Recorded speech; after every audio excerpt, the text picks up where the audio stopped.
This will either work out really well or backfire immensely. What's up everyone and welcome on back to the channel. If you're new here, my name is Ben and I talk the film and TV industry and I break down the business. So if you're into that and you enjoy this video, please consider liking, commenting, and subscribing. Today I want to talk about the very interesting strategy of DC Studios using James Gunn as a marketing tool.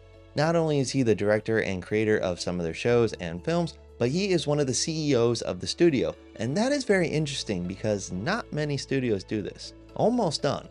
Could be none at all. I don't really know. So I want to break down how they're using him as a marketing tool, sometimes in favor of the usual marketing tactics like using the cast or A-list talent, what this could mean if it works out, or the problems that could arise if this backfires, as well as discuss how this could change the way films and TV shows are marketed as a whole. James Gunn was announced to be the co-CEO of DC Studios back in 2022, and he was supposed to be DC's answer to Kevin Feige, who is the current president of Marvel Studios. James's role is a tad different from Kevin's though, because James is mostly creative, where James's other co-CEO, Peter Safran, does all the business type stuff, and that's what Kevin Feige mostly does for Marvel, as well as diving into creative. It's not exactly a one-for-one comparison. But even though there are two of them, almost immediately, DC made James Gunn the face of DC Studios when they made their slate announcement on YouTube in 2023. Peter is nowhere to be found and has not been seen anywhere since. Kind of interesting, but I'm assuming he wants it like that and they're okay pushing James as the face of DC Studios.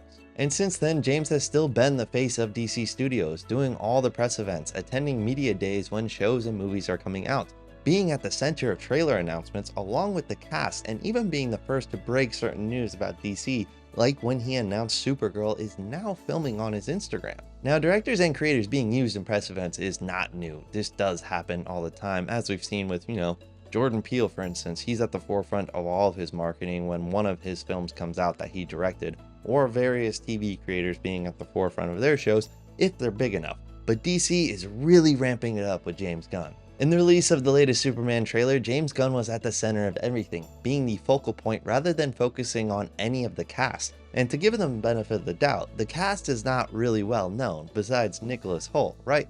But it's still weird that the guy playing Superman in the movie Superman is not the focal point of marketing, but rather a head of a studio, an executive. And then it continued on with Creature Commandos, with James Gunn being animated in the opening sequence. Now, he states that he did not know about this. It's not like he said, hey, we should throw me in the opening sequence. He stated it was a surprise to him when it was first presented to him. I didn't know that was coming, and they presented it to me, and I was like, flattered, of course, and then also like, oh my god, I hope people don't think that I'm insisting that I am animated at the beginning of the show. But still, very unique to have the creator's face in the opening title sequence. You can say other studios use their creators or directors in their marketing, sure, but not like this. They are making sure everyone knows who this is created by. Also, not the first time he's been animated, since he showed up in Harley Quinn as well. I can say with full confidence that he's the only studio executive to be animated in 2 different shows. But please don't fact check me on that, right? I could very well be wrong. I'm not looking it up. I feel like that might be really hard to look up, but Steven Spielberg, he had to be animated in Tiny Toon Adventures, right? They even continued using him on a weekly basis, releasing TikToks breaking down Easter eggs after every single episode of Creature Commandos came out. Hey, I'm James Gunn. And I'm Dean Laurie, and here are some of our favorite references and Easter eggs from episode 6 of Creature Commandos. And then it continued on with the Puppy Bowl, where James Gunn was promoting Superman using his own rescue puppy, tying himself even more to this movie, even more to this studio, though he did bring in some help with Guy Gardner's horrendous bowl cut. This is all very interesting from a marketing perspective. Warner Brothers wants people to know who is behind this project. You don't see that with any other studios. The president of New Line Cinema is not making TikToks about movies that come out. I guarantee you that no one even knows who the president of New Line is. I don't know. I don't think it's even worth a Google to make my point. I don't think anyone watching this knows who he is. Sorry, she knows who she is. Could be either. I don't know. Even Kevin Feige, who is the most one-for-one comparison, is not at the forefront of marketing. He's there. He'll do interviews for press and he's at red carpet events, and we're all kind of curious as to what hat he's wearing that day, but he's not breaking news on Instagram. He's not making TikToks explaining how the movie is made. He's not doing hot ones next to Ryan Reynolds and Hugh Jackman. Will James Gunn do hot ones leading up to Superman? I think that would be dope. First we feast, let's make it happen. Warner wants people to know that James Gunn is behind this project, and this could be either really good or really bad. Let's look at how this could all be good if this works out. Let's say Superman does numbers at the box office. Let's say critically it does amazing. Let's say audience-wise it does amazing. Let's say even the Snyder Bros will keep their mouths fucking shut for once. Dreaming big here, that ain't gonna happen. But everyone who is happy with this project, everyone will know that James Gunn is behind this. Everyone will recognize that. They will recognize that James Gunn makes quality projects. It lets people know that this DC is different from what's going on in the past, and whatever he brings to the table will also be quality. They are building a brand around him. This will help them out quite a bit marketing their overall projects, especially when it comes to marketing their lesser known properties in DC like Booster Gold or The Authority whenever those come out. I'm also very curious if for projects that James doesn't create or direct, if he will still be utilized in the same manner that he is now being utilized for Superman and Creature Commandos. For Creature Commandos, he would share the spotlight with Dean Lorey, who is the showrunner, but I'm more curious on like when Supergirl comes out or Lanterns comes out, will he take a step back marketing wise and have the directors and creators of those projects take over? Like Craig Gillespie, he's directing Supergirl. Huge fan of him. Great work. Loved I, Tanya. But people don't recognize him. I wouldn't even recognize him. I have no idea what the fuck he looks like. But he can't be used as a marketing tool in the same way that James Gunn can be used as a marketing tool. So really curious if James Gunn will take a step back and let these other directors take a step forward, or if he will just kind of be there the whole time. Makes you wonder. But this could also backfire. James Gunn is the face now. But say Superman does fucking terribly commercially. Say critically it does terribly. Say audience it does terribly. Say the Snyder Bros are actually right and they feel vindicated and they are right about this whole thing. That would be fucking terrible. But say if it does, everyone will know exactly who to blame. When a movie flops, you don't necessarily know who to blame. You could blame the writer, sure, but maybe they wrote a phenomenal script and then the director and the studio changed things after they turned in the draft.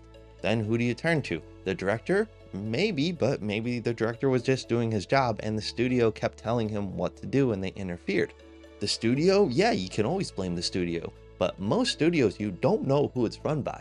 But if DC flops, everyone knows that James Gunn runs it. This puts DC and Warner in a very awkward place. I don't think they would straight up fire him, though that is a Snyder Bros wet dream, but that is overkill. He is an established filmmaker and he does have an established proven track record. And if there are any Zack Snyder stans watching, please don't comment. I don't care what you think. He has a proven track record. There are box office receipts, there are critic receipts. He has one film that didn't do so well and you can say it was based on COVID, but even then, critically it did well, which is more than you can say about your boy Zack. I'm sure Netflix is not exactly stoked that their Rebel Moon franchise hit a 16% on Rotten Tomatoes, and that's bad even for Netflix because they just fart out these terrible movies on a weekly basis. But if Superman does do horribly, it does mean that Warner Brothers would want to drastically have James take a step back in terms of the public eye. People may not want to see him at the forefront of marketing anymore since now his face is now associated with poor quality. Every time they see that bleached hair and beard, they may associate that with a bad movie. Also, kudos to him for keeping that beard style for that long. As you can see, I know nothing, absolutely nothing about beard care, but it does seem difficult to maintain. Like, how often does he dye that thing? So it's a double-edged sword. It could be good, it could be bad, but how will other studios react to this? Personally, I think it could be a really cool thing. Using directors and writers as a part of studios' marketing strategies has become more of a recent thing, especially with the rise of social media and podcasts and other avenues to market a film or TV show. It turns out that people actually enjoy knowing who is behind these projects, but it's still happening at a minor scale, and let's be real. There's only a few directors or creators out right now that can really do this. Take Christopher Nolan for example. His name sells it. The general audience knows who Christopher Nolan is. Not many directors have that level of weight behind their name. He was used quite a bit in the Oppenheimer marketing. A biopic about a scientist made nearly $1 billion at the box office because of this great man's name.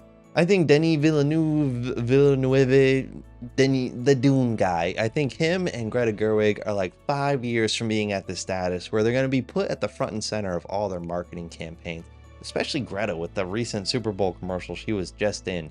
I have no doubt that when I think Narnia is her next movie, when that comes out, she's going to be right at the front of all of her marketing campaigns. just like Christopher Nolan. I think that if DC's approach to using James Gunn as a marketing tool works out, I think most studios will also start ramping up their marketing campaigns, making sure people know who are behind these films. It's already in the works, right? It does happen, but it could drastically ramp up. Could you imagine a world where people really start knowing who is behind their favorite TV shows or their favorite movies? That could drastically help out new ideas and help us get out of this whole everything needs to be IP because we're lazy that studios are currently in because they're creatively bankrupt. New ideas could prosper if people knew exactly who is behind their favorite show or movie. But that is a dream. That definitely won't be happening anytime soon. Like I said, on the large scale, this won't happen. Not every director is at the Christopher Nolan, the James Gunn, the Greta Gerwig, the Steven Spielberg, that type of status, where the general casual audience member will know their name. But studios could do more to ensure that the audience knows exactly who is directing or creating what they're watching. And once again, it is a tad different with James Gunn because he is not just a director, but he is a studio executive. I don't see this happening with any other studio execs anytime soon, and I also don't want it to happen. I don't think it's a good idea to be making hiring decisions based off of if the executive can make a good TikTok or not. But DC is taking a gamble on this, and later this year in July when Superman comes out, we will see if this finally works out. But what do you all think about this? Do you think DC is smart to utilize an executive and put them at the forefront of marketing, letting everyone know who is behind this? Or do you only see it backfire? Let me know in the comments. And if you enjoyed this video, please consider liking, commenting, and subscribing. It really helps out these videos. Thank you so much for watching. If you enjoyed this, please check out some of my other videos. If you enjoyed the DC stuff, I break down the potentially problematic voice casting in Creature Commandos, and I also break down how the Penguin is going to change DC Studios, but I also talk about just film and TV in general. I don't just make DC stuff. So please subscribe for more weekly videos breaking down film and TV trends and news. So if you subscribe, I'll see you in the next one. Thank you.